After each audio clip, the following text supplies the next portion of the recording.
الحمد لله نحمده ونستعينه ونستغفره ونؤمن به ونتوكل عليه ونعوذ بالله من شرور أنفسنا ومن سيئات أعمالنا من يهده الله فلا مضل له ومن يضلله فلا هادي له ونشهد أن لا إله إلا الله وحده لا شريك له ونشهد أن سيدنا ونبينا ومولانا محمدا عبده ورسوله أما بعد فقد قال الله تبارك وتعالى في القرآن المجيد والفرقان الحميد فأعوذ بالله من الشيطان الرجيم بسم الله الرحمن الرحيم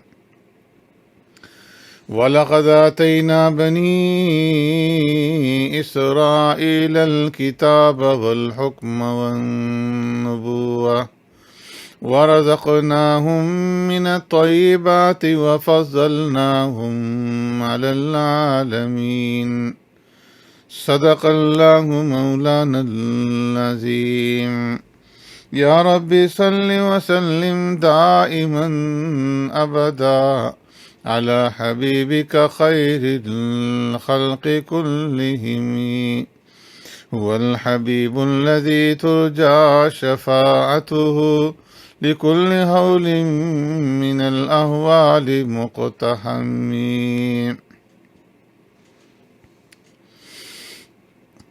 میرے معزز سامعین و ناظرین،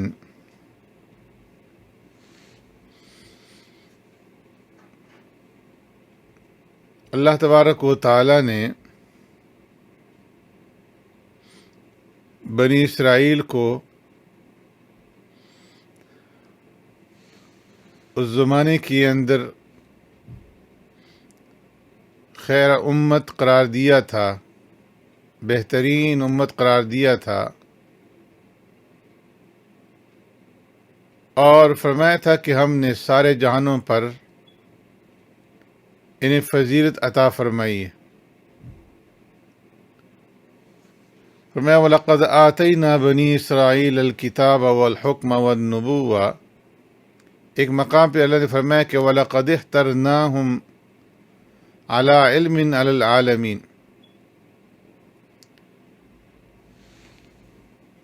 کہ یہ کوئی نہ سمجھے کہ ہم نے کسی حسن ظن میں آ کر کے انہیں فضیلت دی تھی، ایسی بات نہیں،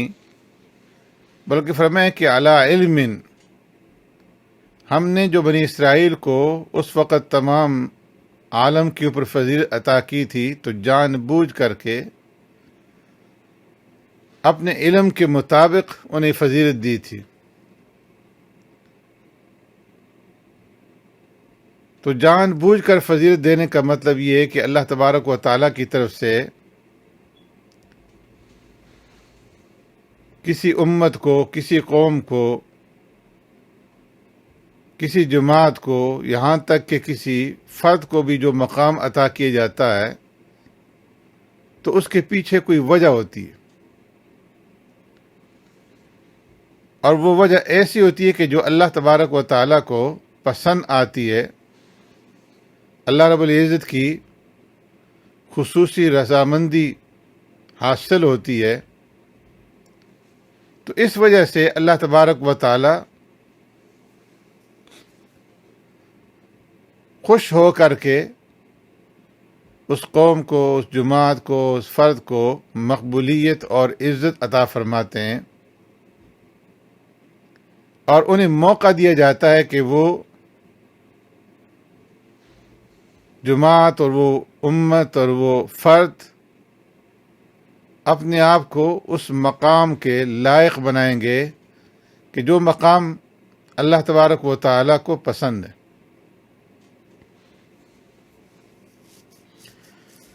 تو اللہ رب العزت نے جو بنی اسرائیل کو فضیلت عطا کی اس وقت وہ نہایت ہی معیاری امت تھی۔ حضرت ابراہیم علیہ السلام کی اولاد تھے، ان کے راستے پر تھے، ان کے اندر ایسی صفات تھی کہ جن صفات کی بنا پر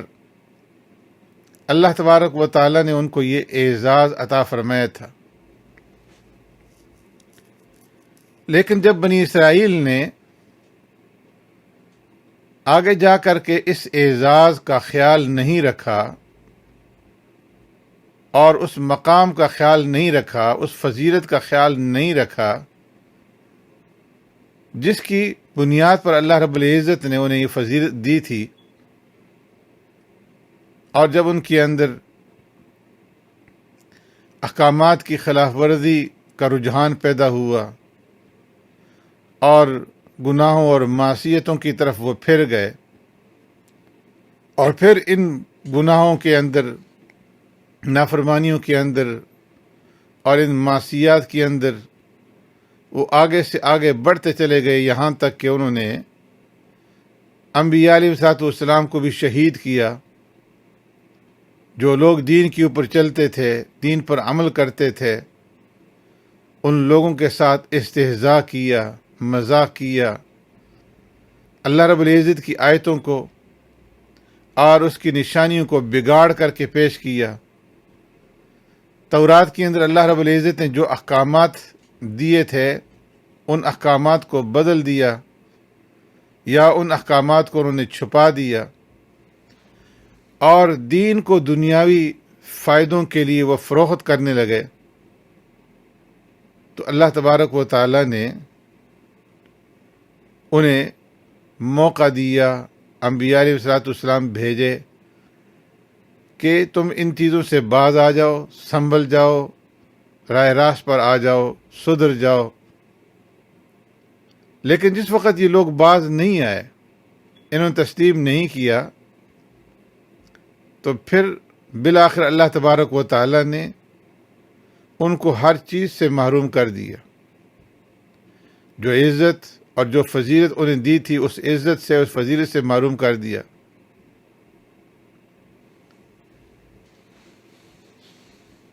اس عزت سے بھی اللہ رب العزت نے انہیں محروم کر دیا کہ جو اللہ نے انسانوں کے لیے رکھی ہے، انسانیت کے لیے رکھی ہے، جو کافر کو بھی ملتی ہے اور مسلمان کو بھی ملتی ہے، تو ان کو کافر والی عزت سے بھی محروم کر دیا۔ اور وہ قوم جس کے لیے اللہ نے وَلَقَدِ اخْتَرْنَاهُمْ عَلَىٰ عِلْمٍ عَلَى الْعَالَمِينَ فرمایا تھا، اور وَفَضَّلْنَاهُمْ عَلَى الْعَالَمِينَ فرمایا تھا، ان کے لیے ذلت اور رسوائی مقرر فرما دی، اور فرما دیا کہ وَضُرِبَتْ عَلَيْهِمُ الذِّلَّةُ وَالْمَسْكَنَةُ، کہ ہم نے ان کے اوپر ذلت مسلط کر دی۔ بنی اسرائیل آج بھی رسوا اور ذلیل اور خوار ہے، اور جہاں اسرائیل کے اندر انہوں نے حکومت قائم کی ہے، وہ بھی ڈنڈے کے زور سے غنڈہ بن کر کے اور دوسرے قوموں کی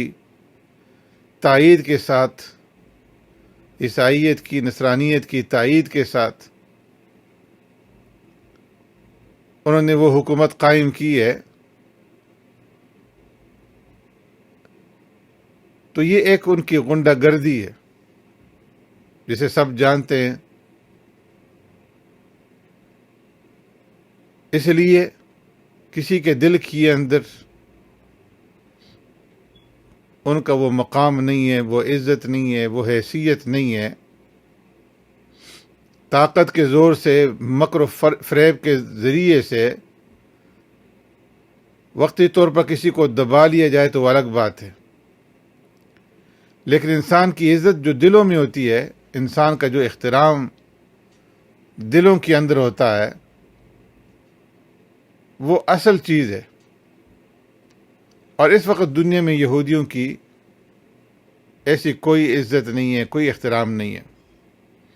یہاں تک کہ جو ان کے دوست ہیں، ان کے دوستوں کے دلوں کے اندر بھی ان کی عزت نہیں ہے۔ لیکن لوگوں کے مسالے ہوتے ہیں، وقتی طور پر فوائد ہوتے ہیں، ان مسالے، ان فوائد کی وجہ سے ظاہری طور پر یہ سمجھا جاتا ہے کہ ان کو ایک طاقت حاصل ہے، لیکن ان کی کوئی عزت نہیں۔ اور عزت کس طریقے سے ان کو مل سکتی ہے کہ جب اللہ رب العزت نے ان کے لیے ذلت لکھ دی ہے، ضربت علیہم الذلہ۔ تو یہ ہمارے لیے، مسلمانوں کے لیے، ساری انسانیت کے لیے بڑی عبرت کی بات ہے کہ جن لوگوں کو اللہ تبارک و تعالیٰ نے سب پر فضیلت دی تھی اور جان بوجھ کر فضیلت دی تھی، ان کو بعد میں اللہ تبارک و تعالیٰ نے رسوا کر دیا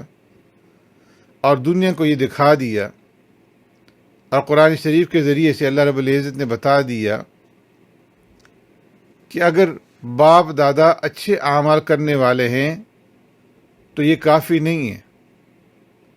بلکہ انسان کو خود بھی عمل کرنا ہوگا۔ صرف نسبت کافی نہیں ہے۔ وہ انبیاء کی اولاد تھے،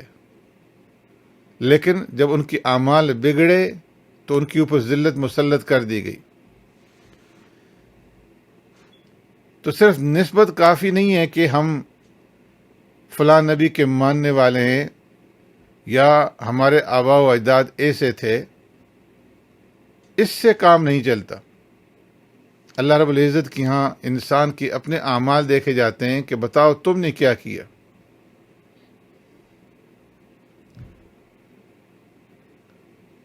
تم اس معیار کو قائم رکھے ہوئے ہو یا نہیں، جو معیار اللہ تبارک و تعالیٰ نے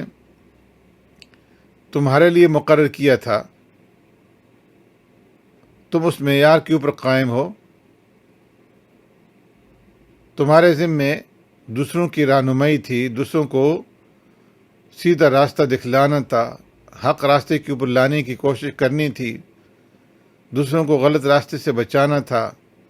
غلط راستے سے روکنے کی کوشش کرنی تھی۔ تم اس کے اوپر قائم ہو یا نہیں؟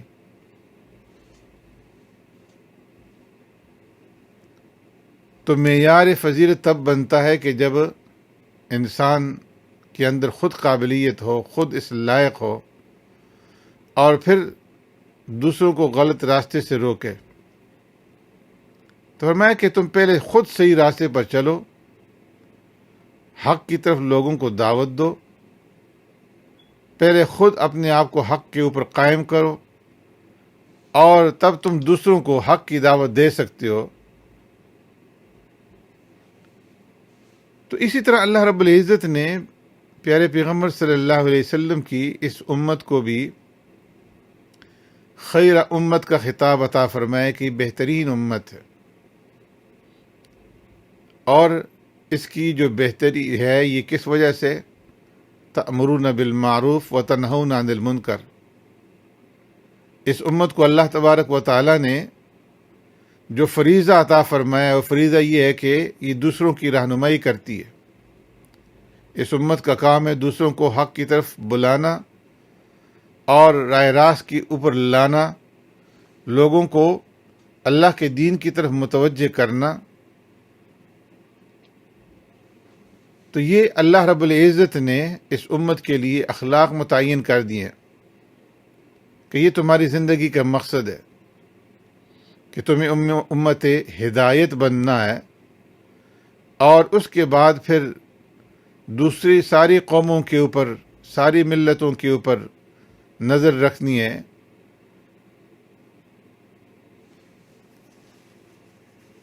جب تم دوسروں کو دعوت دو گے اور دوسروں کے اندر داخل ہو کر کے کام کرو گے، دوسروں تک بات پہنچاؤ گے،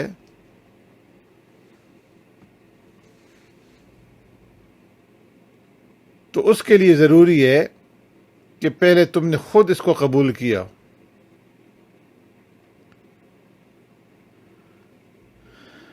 اگر تم دوسروں کے اوپر نظر رکھو گے کہ انہوں نے اللہ کی اور اللہ کے رسول کی باتوں کو کس نظر سے دیکھا ہے اور کس طرح ان کے ساتھ معاملہ کیا ہے،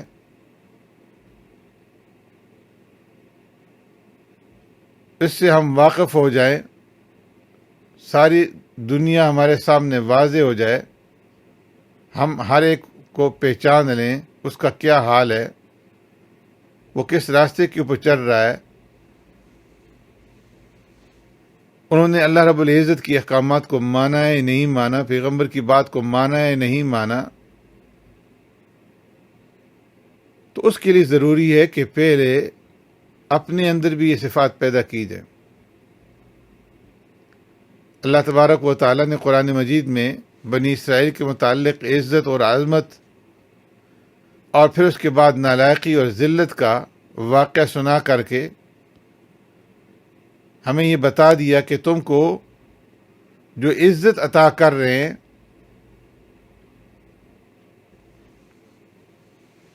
یہ عزت تمہیں کس طرح سے ملے گی۔ تم سے پہلے جو امت تھی جسے اللہ تبارک و تعالیٰ نے پسند کیا تھا اور انہیں باعزت مقام عطا فرمایا تھا،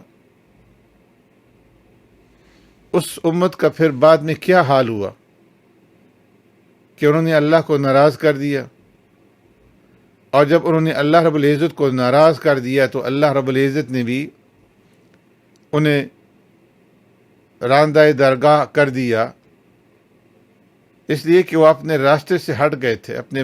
فریضے سے ہٹ گئے تھے، اپنے مقصد سے ہٹ گئے تھے اور اللہ رب العزت کی نافرمانی کے اندر آگے بڑھ گئے تھے، تو اس وجہ سے اللہ نے انہیں رسوا کیا۔ جب ہم بنی اسرائیل کی تاریخ دیکھتے ہیں اور مسلمانوں کی تاریخ کا جائزہ لیتے ہیں تو ہمیں یہ دونوں باتیں ملتی ہیں۔ اللہ تبارک و تعالیٰ نے پیارے پیغمبر صلی اللہ علیہ وسلم کی اس امت کو قیامت تک کے لیے خیر امت بنایا ہے، بہترین امت بنایا ہے، اور اس وجہ سے یہ امت بطور امت پوری کی پوری فنا ہونے سے محفوظ ہے۔ اور پھر ہمارے پیارے پیغمبر صلی اللہ علیہ وسلم نے اللہ رب العزت سے دعا بھی فرما دی تھی کہ جس طرح پہلی امتیں ہلاک کر دی گئیں، ان کا نام و نشان مٹا دیا گیا، اے اللہ تو میری امت کو اس ہلاکت سے بچانا، تو اللہ رب العزت نے آپ صلی اللہ علیہ وسلم کی دعا قبول فرما لی تھی۔ آپ صلی اللہ علیہ وسلم نے اللہ سے یہ بھی دعا مانگی کہ اے اللہ میری امت ہر حال میں اچھی رہے، تو یہ دعا قبول نہیں ہوئی، لیکن یہ دعا قبول ہوئی کہ پوری کی پوری امت مصیبت میں مبتلا نہیں ہوگی، تباہ نہیں ہوگی، اس کا نام و نشان نہیں مٹے گا، بلکہ یہ امت قیامت تک باقی رہے گی۔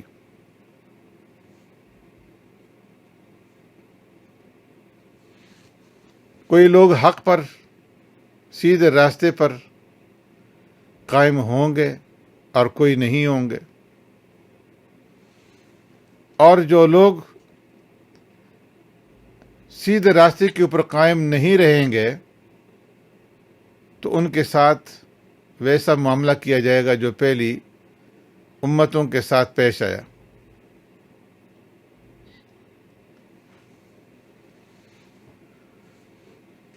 آپ تاریخ کا مطالعہ کریں،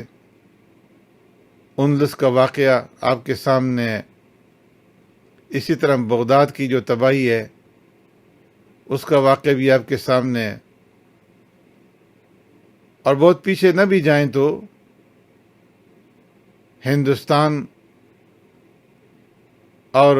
پاکستان جو بر صغیر تھا اس کا واقعہ بھی ہمارے سامنے ہے،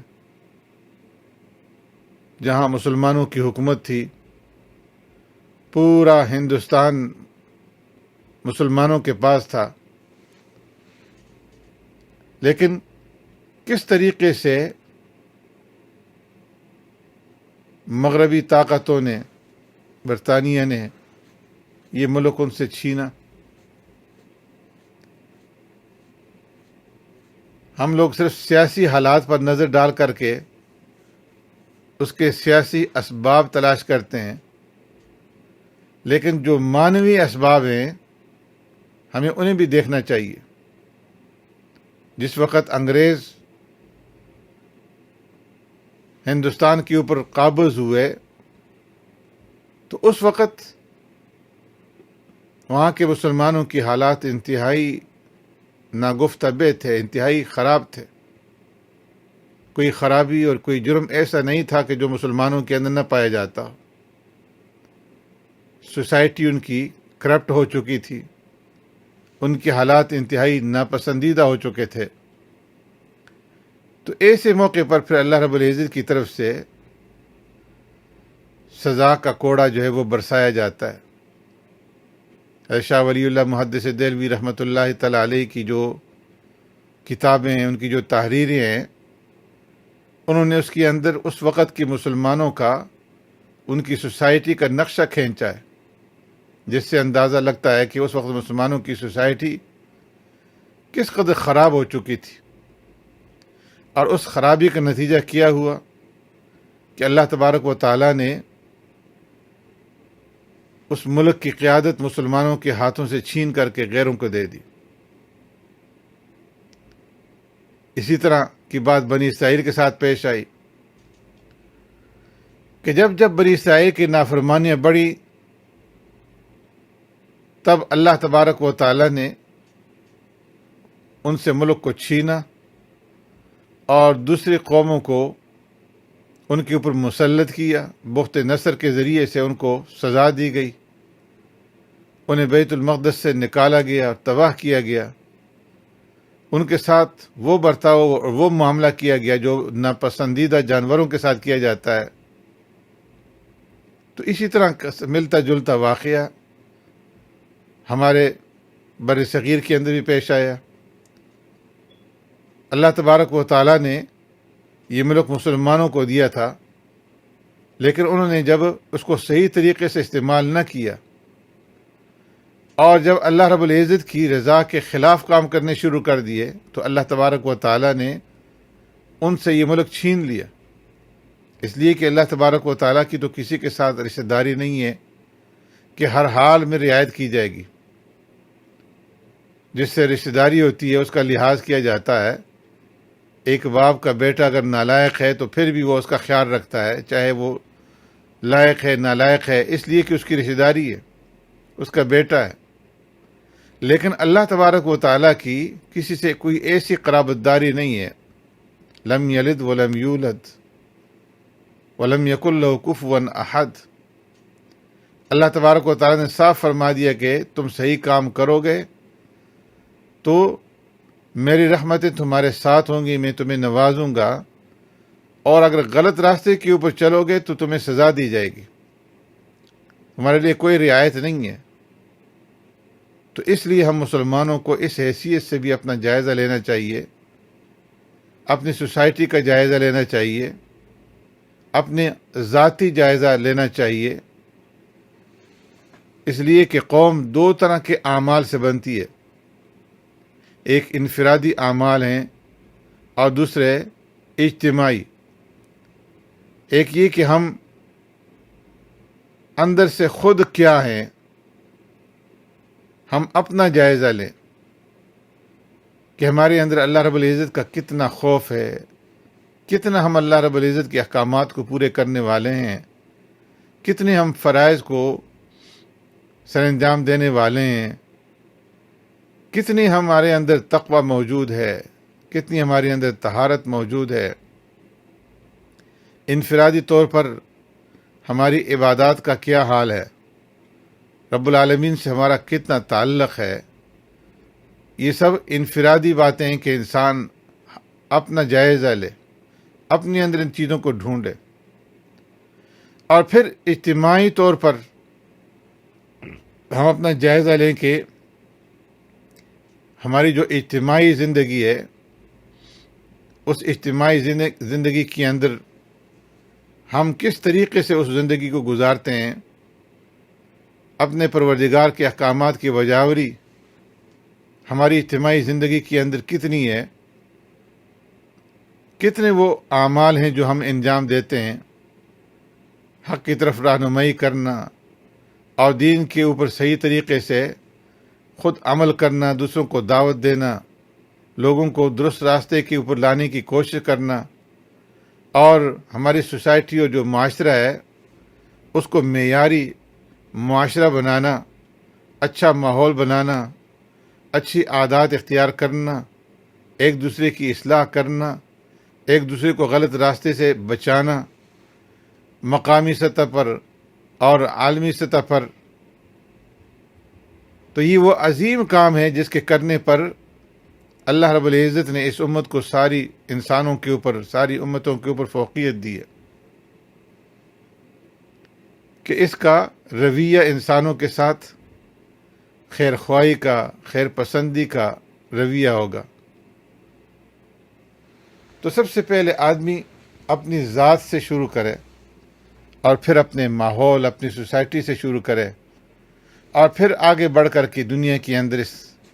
اپنے کام کو پھیلائے. جیسا میں نے پہلے عرض کیا کہ پیارے پیغمبر صلی اللہ علیہ وسلم کی دعا کے نتیجے میں اللہ تبارک و تعالیٰ نے یہ وعدہ کیا ہے کہ اس پوری امت کو ہلاک نہیں کیا جائے گا.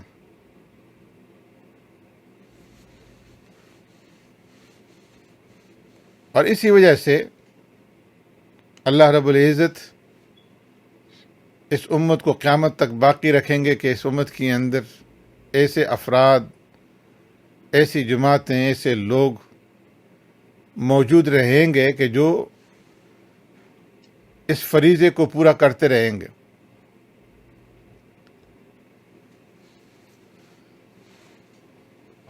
اور اس کی وجہ سے اجتماعی طور پر یہ امت اللہ رب العزت کی پکڑ سے اور عذاب سے محفوظ رہے گی. لیکن اگر سبھی ہٹ جائیں، جس طرح بنی اسرائیل کی اکثریت ہٹ گئی تھی، تو پھر اللہ تبارک و تعالیٰ کی طرف سے پکڑ ہوتی ہے. تو اجتماعی طور پر، مجموعی طور پر اس امت کو تو ہلاک نہیں کیا جائے گا، لیکن انفرادی طور پر کسی مقام کے اندر اللہ رب العزت اس کو کر کے دکھلاتے ہیں، جس طرح کہ ہندوستان کی مثال میں نے عرض کی. اسی طریقے سے اگر آپ تاریخ کا مطالعہ کریں گے تو معلوم ہوگا کہ بغداد کی جو تباہی تھی یہ بھی کوئی معمولی واقعہ نہیں تھا، اس لیے کہ بغداد کے اندر بھی رسم و رواج اور اسراف اور منمانی زندگی عام ہو گئی تھی. ایک واقعہ لکھا ہے جسے بطور مثال کے آپ کے سامنے پیش کرتا ہوں کہ جب بغداد والے لوگ اس وقت چھوٹی اور بڑی عید مناتے تھے تو ایک جلوس کی شکل میں عید کی نماز کی ادائیگی کے لیے نکلتے تھے، جو بہت بڑا جلوس ہوتا تھا. اس میں خلیفہ اور بادشاہ ہوتا، حکومت کے افیسر ہوتے، اور فوج کے سارے لوگ اسلحہ کا مظاہرہ کرتے ہوئے وہ چلا کرتے تھے. اور اپنے اس عمل کے جواز میں ان کی دلیل یہ تھی کہ ہم دوسری قوموں کو یہ دکھلانا چاہتے ہیں، کفار و مشرکین کو، کہ مسلمان کس قدر طاقتور ہیں اور ان کی شان و شوکت ہے، مسلمانوں کی حکومت یہاں پر کتنی مضبوط ہے، کتنے پرشوکت اور عظمت ہیں. تو اس لیے وہ سارا اسلحہ اور لاؤ لشکر لے کر کے عید کی نماز کی ادائیگی کے لیے نکلتے تھے، جس طرح کہ ہمارے ہاں آزادی کا پریڈ ہوتا ہے. تو اس طریقے سے وہ اسلحہ کی نمائش کرتے تھے، اور اس کے اندر حکومت کے بڑے بڑے عہدیدار اور عوام، مالدار سب شریک ہوتے تھے. اور شان و شوکت سے جب یہ جلوس چلتا تھا تو لکھا ہے کہ بعض مرتبہ عیدگاہ تک پہنچتے پہنچتے مغرب ہو جاتی تھی، اور عید کی نماز ادا کی جا رہی ہے مغرب کے بعد۔ تو اندازہ لگائیں کہ کس قدر ان کے اندر دوری پیدا ہو چکی تھی۔ عید کی نماز مغرب کے بعد ادا کر رہے ہیں تو درمیان کی جو نمازیں تھیں ان کا کیا بنے گا، وہ کیسے ادا ہو سکتی ہیں؟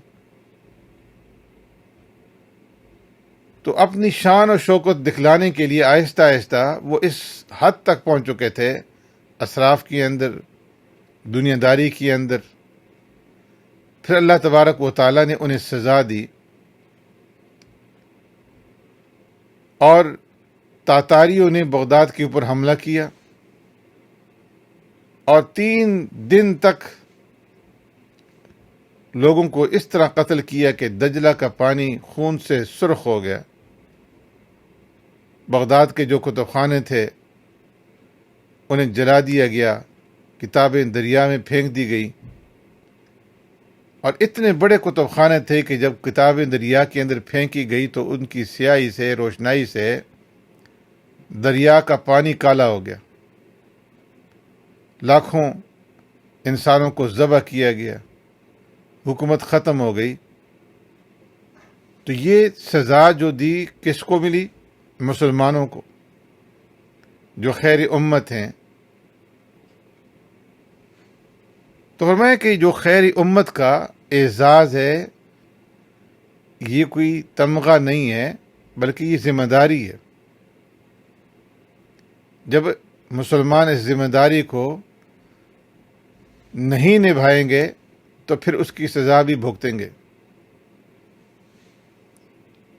صرف یہ کہہ دینا کہ ہم بہترین امت ہیں، اور میں اس سے کام نہیں چلے گا، بلکہ اپنے آپ کو ثابت کرنا ہوگا، اپنی سیرت ایسی بنانی ہوگی کہ جو خیر امت کے مطابق ہو، ورنہ پھر تباہی آئے گی اور نافرمانوں کے، کافروں کے ہاتھوں سے آئے گی۔ آج جب ہم تاریخ کا جائزہ لیتے ہیں تو ہمیں معلوم ہوتا ہے کہ اس طرح کے واقعات جگہ جگہ پیش آئے، اور اس وقت پیش آئے جب مسلمانوں نے اپنا معاشرہ خراب کر لیا اور مسلمانوں کے اندر برائیاں عام ہو گئیں، اللہ کا خوف ختم ہو گیا، شریعت کی پابندی ختم ہو گئی۔ تو اللہ تبارک و تعالیٰ نے اپنے کسی اور بندے کو کھڑا کر دیا تاکہ وہ ان کی پٹائی کریں، اور ایسی پٹائی کریں کہ رونگٹے کھڑے ہو جائیں۔ لیکن جس طرح میں نے عرض کیا کہ بحیثیت مجموعی اللہ کا یہ وعدہ ہے کہ یہ آخری نبی کی امت قیامت تک باقی رہے گی، اس لیے اللہ تبارک و تعالیٰ نے جب تاتاریوں کے ہاتھوں سے بغداد کے مسلمانوں کو سزا دی تو پھر انہی تاتاریوں کو اللہ رب العزت نے کھڑا کر دیا اپنے دین کی خدمت کے لیے۔ انہوں نے اسلام قبول کیا، اللہ رب العزت نے انہیں اسلام کی توفیق دی، اور پھر وہ مسلمان بنے، اور ایسے مسلمان بنے کہ پھر انہوں نے امت مسلمہ کی قیادت کی۔ اللہ رب العزت نے پہلے مسلمانوں کو جو نافرمان ہو چکے تھے ان کے ہاتھوں سے پٹوا کر اپنے دین کا کام ان تاتاریوں کے سپرد کر دیا۔ جو عثمانی خلافت قائم ہوئی، فرمایا کہ یہ تاتاری لوگ ہی تھے، انہوں نے 600-700 سال تک جو ہے اسلام کی قوت اور عظمت کا مظاہرہ کیا۔ ان کے سامنے جو ترک حکومت تھی، یورپ کے کافر جو ہے وہ دبکتے تھے، ڈرتے تھے۔ ترکی کی اسلامی طاقت کے اثرات پورے یورپ کے اوپر پڑے ہوئے تھے، یورپ ان کے سامنے لرزتا تھا، اور یہ حال تھا یورپ کا کہ بعض مرتبہ اگر کوئی ترکی شہزادہ کسی یورپی ملک کے اندر چلا جاتا تو سرکاری طور پر یہ آرڈر آ جاتا کہ آج گرجوں کی گھنٹیاں نہیں بجائی جائیں گی، اس لیے کہ ترکی شہزادہ آیا ہوا ہے، اس کو تکلیف نہ ہو۔ یہ حال تھا یورپ کا۔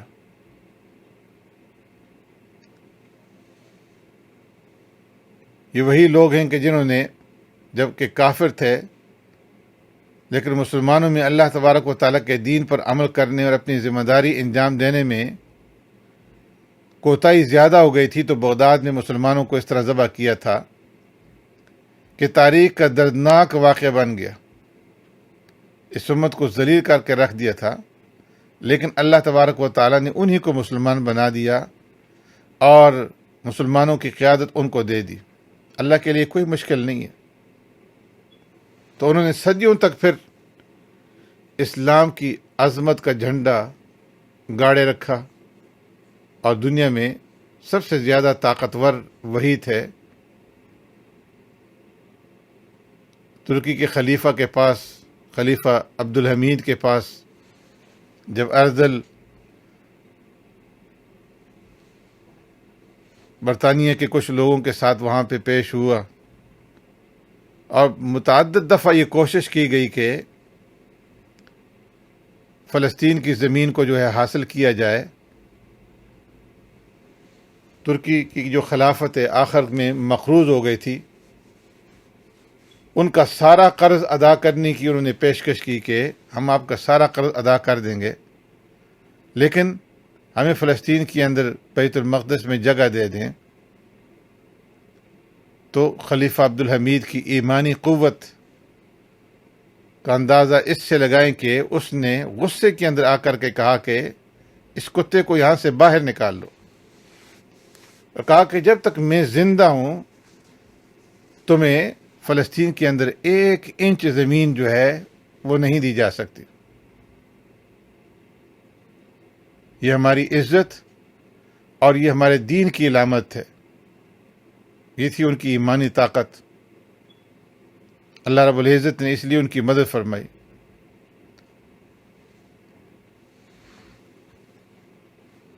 لیکن آخر میں جب ان کی حالت بگڑ گئی اور انہوں نے بھی غیروں کی نقالی شروع کر دی اور حریت کے نعرے لگانے شروع کر دیے، مغرب کی نقالی کے لیے انہوں نے کوشش شروع کر دی اور مغربی نظام اپنے ہاں رائج کرنے کی کوشش شروع کی، تو اللہ تبارک و تعالیٰ نے ان سے بھی خلافت کو چھین لیا، اور ان کو وہ مقام نہ رہا جو پہلے تھا۔ تو آج ہم بھی اپنی زندگیوں کا جائزہ لیں کہ کتنی خرابیاں ہیں جو ہمارے اندر عام ہیں، اور انہیں درست کرنے کی فکر کرنی چاہیے۔ آج ہم بھی غیروں کی نقالی کے پیچھے پڑے ہوئے ہیں، مغرب کی نقالی کے کرنے کی کوشش کرتے ہیں۔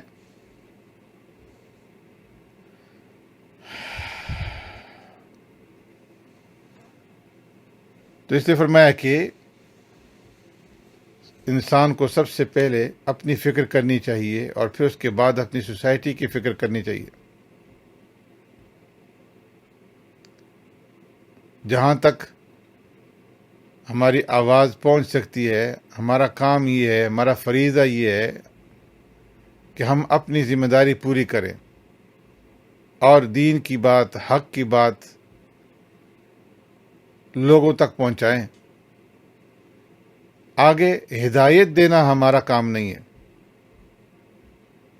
اگر کسی کو ہدایت نہیں ملتی، اللہ رب العزت نے کسی کے نصیب میں ہدایت نہیں لکھی، تو ہمارا کام صرف کوشش کرنا ہے۔ اللہ رب العزت نے خود پیارے پیغمبر صلی اللہ علیہ وسلم سے ارشاد فرمایا کہ اِنَّكَ لَا تَهْدِي مَنْ أَحْبَبْتَ وَلَكِنَّ اللَّهَ يَهْدِي مَن يَشَاءُ، کہ تمہارا کام پیغام پہنچا دینا ہے، تمہیں حق کی بات پہنچانی ہے،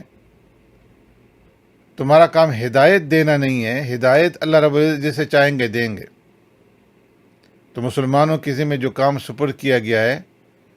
وہ یہ کہ اپنے آپ کو درست کریں، اپنی سوسائٹی کو درست کریں، اور پھر اس کے بعد دیگر سوسائٹیوں تک اللہ کا پیغام پہنچائیں، دوسروں کو درست کرنے کی کوشش کریں۔ تو اللہ رب العزت کی طرف سے اس کے اوپر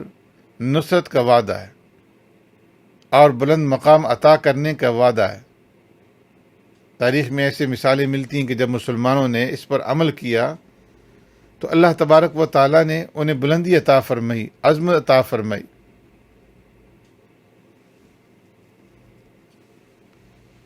تو اس نے فرمایا کہ جسے بھی عزت حاصل کرنی ہے، جس کو بھی مقام حاصل کرنا ہے، تو اس کو اس کے اوپر عمل کرنا ہوگا۔ جو طریقہ اللہ نے اپنے آخری رسول صلی اللہ علیہ وسلم کے ذریعے سے اس امت کو بتایا ہے، وہ طریقہ اختیار کرنا پڑے گا، اور جو اس میں کوتاہی کرے گا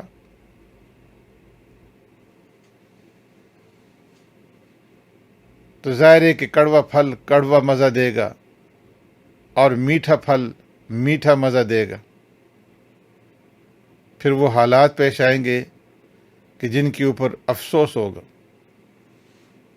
اس وقت ہمارے ملک کے اندر دین کا جو کام ہو رہا ہے، مدارس ہیں، خانقاہیں، دینی ادارے ہیں، ہمارے ملک کے اندر اور باقی دنیا کے اندر جہاں جہاں دین کا کام ہو رہا ہے، یہ اسی کام کی برکت ہے کہ جس کی وجہ سے یہ امت ٹھہری ہوئی ہے، اور اس امت کو اس طرح کے مصائب پیش نہیں آ رہے جس طرح پیش آنے کا خطرہ ہے۔ لیکن جہاں غفلت ہوگی، حالات بگڑیں گے، حالات زیادہ خراب ہوں گے، تو پھر وہاں پر مجموعی طور پر بھی حالات بگڑیں گے۔ فرمایا کہ دنیاوی جو حالات ہوتے ہیں یہ دینی حالات کے ساتھ جڑے ہوئے ہوتے ہیں۔ جب دینی حالات درست ہوتے ہیں تو دنیاوی حالات بھی درست ہوتے ہیں۔ اس کو اس طرح سے سمجھیے کہ اگر درخت کی جڑیں صحیح ہیں تو درخت بھی پھلے گا، پھولے گا، اس کے اوپر پھل آئے گا۔ لیکن اگر جڑیں خراب ہو جائیں تو پھر درخت جو ہے وہ سوکھ جائے گا، اس کے اوپر پھل نہیں آ سکتا۔ تو ایسے ہی اگر دین محفوظ ہوگا، دینی ادارے محفوظ ہوں گے، دینی کام محفوظ ہوگا، تو ہمارے دنیاوی جو حالات ہیں وہ بھی سدھریں گے، وہ بھی محفوظ ہوں گے۔ آج انہی دینی اداروں کو، دینداروں کو نشانہ بنایا جا رہا ہے، ان کو مٹانے کی کوشش کی جا رہی ہے، ان کو ختم کرنے کی کوشش کی جا رہی ہے۔ اگر خدا نخواستہ ایسا ہوا تو ہمارے دنیاوی حالات کبھی بھی سدھر نہیں سکتے۔ ہم یہ نہیں دیکھتے کہ ہمارے اعمال کیسے ہیں، ہماری سیرت کیسی ہے، ہمارے اخلاق کیسے ہیں، ہمارا معاشرہ کیسا ہے، ہمارے اندر کتنی خرابیاں پیدا ہو چکی ہیں جو اللہ اور اللہ کے رسول صلی اللہ علیہ وسلم کے صرف خلاف ہی نہیں ہیں بلکہ اللہ تبارک و تعالیٰ کو ناراض کرنے والی ہیں۔ تو اس لیے جو اس وقت ہمارے ملک کی صورتحال ہے اس کو بہتر بنانے کے لیے اور مجموعی طور پر مسلمانوں کی جو صورتحال ہے اس کو بہتر بنانے کے لیے اور اس کے تحفظ کے لیے ہمیں دین کے تحفظ کرنے کی فکر کرنی ہوگی۔ ہم جتنا دین کا تحفظ کریں گے،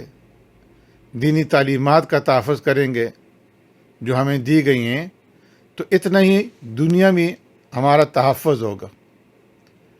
اور ہمیں وہ عزت حاصل ہوگی جس عزت کی ہم طالب ہیں۔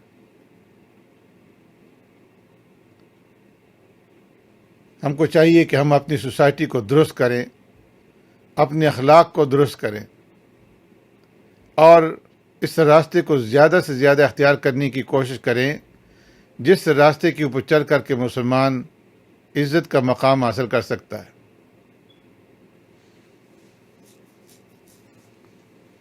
آج ہم دوسری قوموں کو دیکھتے ہیں کہ وہ انہیں اعزاز حاصل ہے، مسلمان خوار ہو رہے ہیں۔ ہم اللہ اور اللہ کے رسول کو ماننے والے ہیں، جو لوگ جو مرتبہ جو مقام کافروں کو حاصل ہے، مسلمانوں کے لیے دنیا کے اندر وہ مرتبہ اور وہ مقام نہیں ہے۔ اللہ تبارک و تعالیٰ نے صاف فرما دیا ہے کہ دنیا کے اندر کافروں کو جو حاصل ہے اس کی کوئی اہمیت نہیں۔ لو کانت الدنیا تعدل مثل جناح بعوضۃ ما سقا کافرا شربۃ ماء، ہمیں اس کی کوئی اہمیت نہیں۔ اس دنیا کی اہمیت اللہ کی نگاہ کے اندر مچھر کے پر کے برابر بھی نہیں ہے۔ ان کو جو دنیا کے اندر مرتبہ مقام حاصل ہے یہ صرف ان کا دنیا کے فائدے تک محدود ہے، یہ صرف دنیا کی حد تک ہے،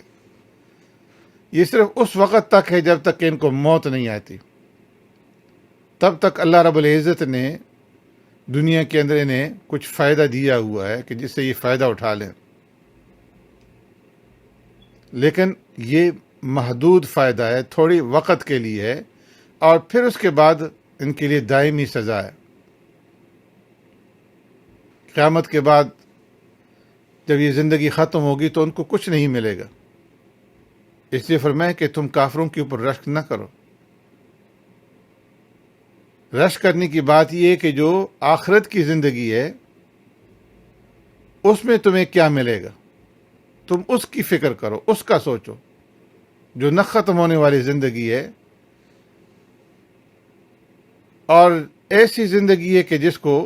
کوئی سالوں کے اندر شمار نہیں کر سکتا، اس زندگی میں ہمیں کیا ملے گا؟ اللہ تبارک و تعالی مسلمانوں کو آخرت کے اندر نوازیں گے اور دنیا کے اندر مسلمانوں کو بقدر ضرورت دیا جائے گا، اس لیے کہ ان کا اصل اجر آخرت کے اندر ہے۔ اور کافروں کے لیے تو اللہ نے دنیا بنائی ہے کہ ان کو جو کچھ ملے گا صرف اس چند روزہ زندگی کے اندر ملے گا۔ ایک جگہ اللہ رب العزت نے قرآن کریم کے اندر ارشاد فرمایا کہ اگر اس بات کا خطرہ نہ ہوتا کہ مسلمان کافروں کی دولت دیکھ کر کے بہک جائیں گے، راستے سے بھٹک جائیں گے، تو ہم کافروں کو ایسے ایسے محل دیتے کہ وہ سونے چاندی کے محل ہوتے، اس کے زینے اور راستے سونے اور چاندی کے ہوتے کہ یہ خوب دنیا کے اندر مزہ اڑا لیں۔ فرمایا وَلَوْلَا أَن يَكُونَ النَّاسُ أُمَّةً وَاحِدَةً لَجَعَلْنَا لِمَن يَكْفُرُ بِالرَّحْمَنِ لِبُيُوتِهِمْ سُقُفًا مِّن فِضَّةٍ وَمَعَارِجَ عَلَيْهَا يَظْهَرُونَ وَلِبُيُوتِهِمْ أَبْوَابًا وَسُرُرًا عَلَيْهَا يَتَّكِئُونَ وَزُخْرُفًا وَإِن كُلُّ ذَلِكَ لَمَّا مَتَاعُ الْحَيَاةِ الدُّنْيَا وَالْآخِرَةُ عِندَ رَبِّكَ لِلْمُتَّقِينَ۔ ان کو جو کچھ ملتا ہے تو ان کی صرف دنیا کے لیے محنت کرنے پر صرف دنیا تک کے لیے ملتا ہے، اور یہ صرف چند برسوں کا مزہ ہے، اس سے زیادہ ان بیچاروں کو ملنے والا کچھ نہیں۔ اللہ فرماتے ہیں کہ ہم ان کافروں کو اتنا دے رہے ہیں کہ اس کو دیکھ کر کے مسلمان بہک نہ جائیں، ورنہ یہ چیزیں اصلا مسلمانوں کو آخرت میں ملنے والی ہیں۔ اگرچہ اس دنیا کے اندر بھی اللہ تبارک و تعالی مسلمانوں کو راحت عطا فرمائے گا، لیکن یہ اس وقت ملے گی کہ جب دنیا کے اندر مسلمان اپنے رب کو راضی کریں گے، ورنہ ان کے ساتھ بھی پھر وہی معاملہ ہوگا جو دوسری قوموں کے ساتھ ہوا ہے۔ اس لیے ہمیں اس کی فکر کرنی چاہیے اور اپنے آپ کو بھی درست کرنا چاہیے، اپنے معاشرے کو بھی درست کرنا چاہیے۔ اللہ تبارک و تعالی ہمیں صحیح راستے کو اپنانے اور اپنے مقصد زندگی کو پہچاننے کی توفیق نصیب فرمائے۔ وآخر دعوانا ان الحمد للہ رب العالمین۔